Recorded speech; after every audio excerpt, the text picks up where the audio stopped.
Kemudian Maya tuh langsung menoleh ke belakang.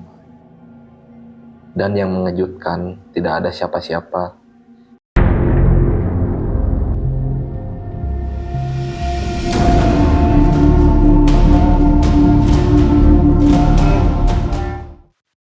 Oke guys, balik lagi di Terjadi Horor.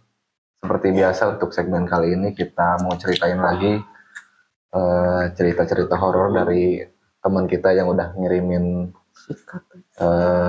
ceritanya lewat email ke kita. Thank you banget yang udah ngirimin kisah-kisahnya buat teman-teman. Oke, untuk cerita pertama langsung aja kita lanjut ya. Jadi ceritanya itu datang dari salah seorang wanita muda bernama Maya. Dia seorang pekerja kantoran biasa yang tinggal di sebuah apartemen kecil di pinggiran kota. Seperti kebanyakan orang, Maya nggak terlalu mempercayai cerita horor. Sampai suatu hari dia mengalami sesuatu yang benar-benar mengubah pandangan. Jadi suatu malam Maya sedang bekerja lembur di apartemennya. Suasana di luar itu sangat tenang. Hanya suara kendaraan yang terdengar samar. Kemudian saat sedang fokus berkegiatan bekerja, tiba-tiba dia mendengar pesan teks dari nomor yang tidak dikenal. Pesan itu hanya berisi satu kalimat. Aku masih di sini, Maya. Kemudian Maya merasa bingung karena dia nggak mengenal itu nomor siapa. Awalnya dia pikir itu hanya iseng jahil dari teman-temannya gitu, yang ada yang ngeprank gitu.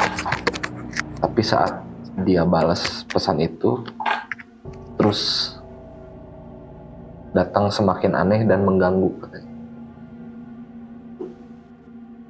Pesan pertamanya hanya berkata aku masih di sini. Kemudian pesan kedua muncul, kamu nggak sendirian. Pesan dari mana? Jadi ada yang ngirimin, nggak tahu chat gitu ya, atau anonim lah surat? gitu, dari HP, lewat HP, lewat pesan. Ya tiba-tiba ada yang ngirim chat kayak gitu. Tadi yang pertama kan apa namanya, Maya nggak aku masih di sini katanya. Aku masih di sini, Maya, chat pertamanya.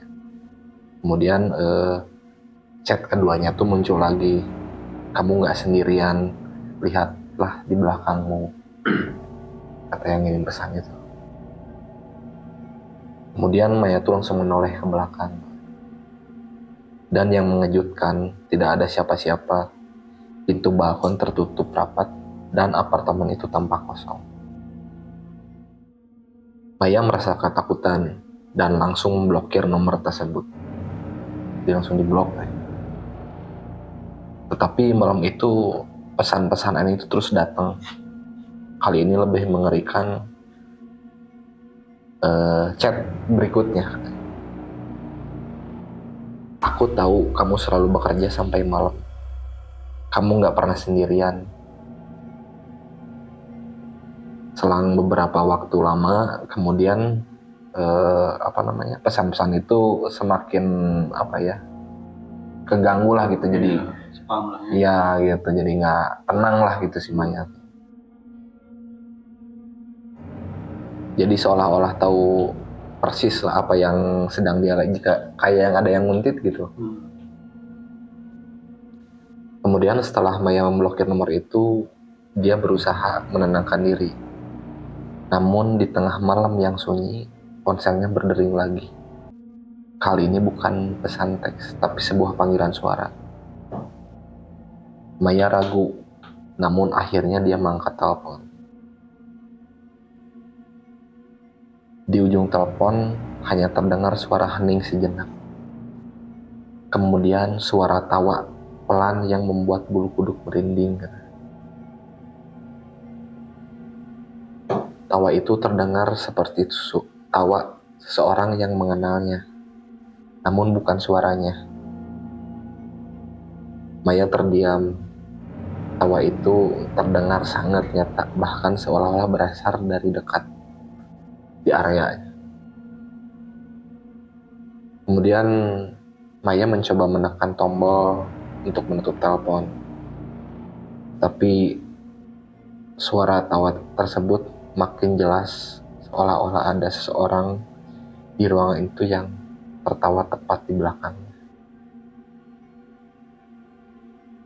Kemudian setelah suara itu berhenti, Maya merasa sangat terkejut dan ketakutan.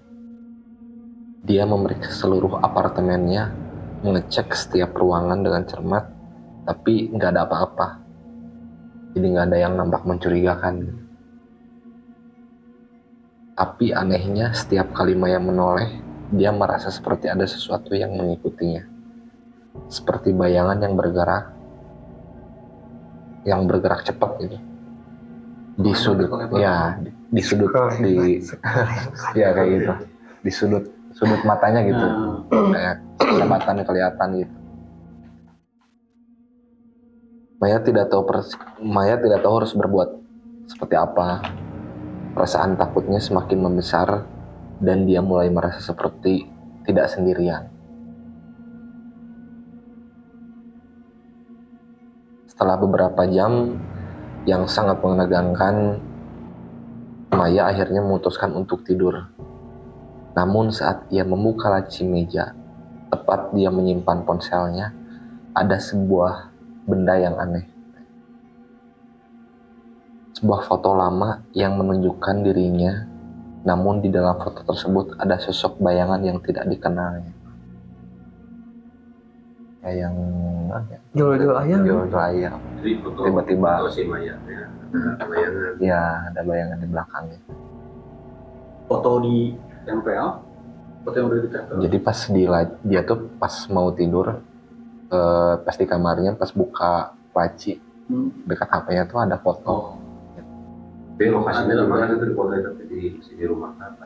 Nah, dijelasin. Pokoknya dia tuh ada foto dia tapi ada bayangan gitu di fotonya tuh. Kemudian Maya merasa cemas.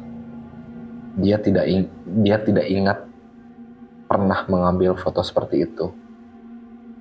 Bayangan yang ada di foto itu seperti seseorang yang berdiri di belakangnya, namun wajahnya samar dan kabur. Kemudian setelah itu Maya merasa semakin takut dan malam itu dia tidak bisa tidur. Kemudian sejak kejadian itu pesan-pesan aneh itu berhenti, namun perasaan nyaman tetap menghantuinya. Perasaan tidak nyaman tetap menghantuinya. Setelah kejadian itu, kemudian Maya memutuskan untuk mencari tahu lebih tentang apartemennya. Dan ternyata rumah yang dia tempati sebelumnya pernah menjadi tempat tinggal seorang pria tua yang meninggal secara misterius. Banyak orang yang mengatakan bahwa dia adalah seorang pria yang sangat tertutup. Dan selama hidupnya, ia sering berbicara sendiri, seolah-olah ada orang yang mengawasinya. Kakek-kakek? Ya, pria Iya, yang apartemen itu berarti. jadi sebelum Maya jadi nyari tahu dia sebelum kejadian itu, pas sebelum pindah ke apartemen tuh ada apa?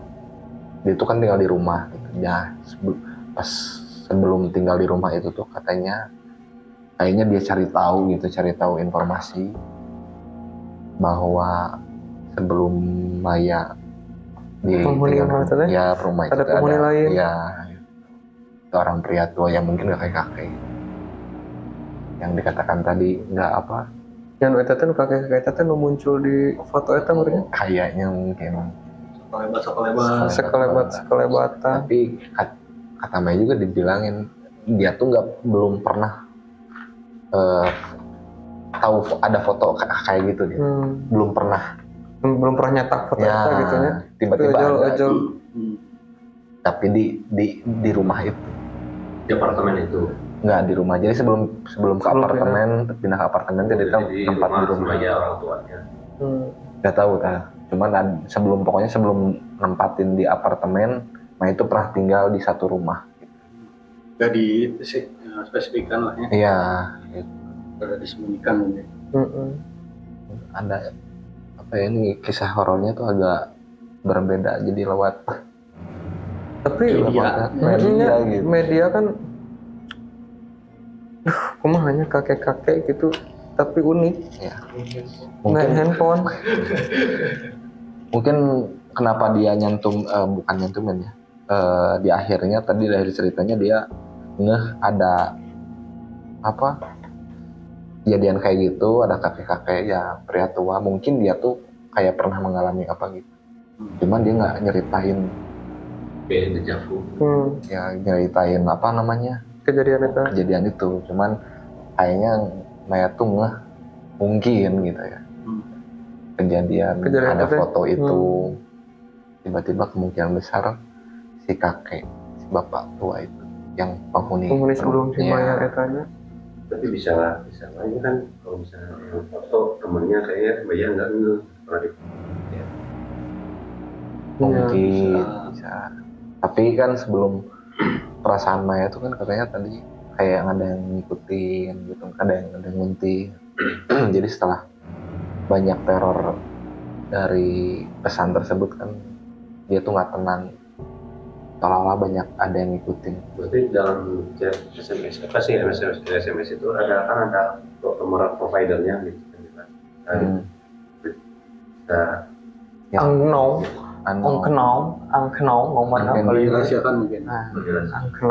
Taunya ya itu nomor anonim gitu, nggak ada. Tiba-tiba ada yang ngechat kan suka ada ya. Tiba-tiba ada yang nelpon nomornya itu nggak dikenal. Itu dia teman-teman, salah satu cerita atau pengalaman horor dari teman kita Maya. Terima kasih banyak ya Maya udah share cerita-ceritanya gitu ya, cerita horor ke kita. Thank you banget untuk bisa berpartisipasi di konten kita lewat cerita. Oke, itu dia mungkin untuk segmen kali ini teman-teman dari cerita horor. Mungkin nanti ketemu lagi di episode selanjutnya, masih tetap di Terjadi Horor.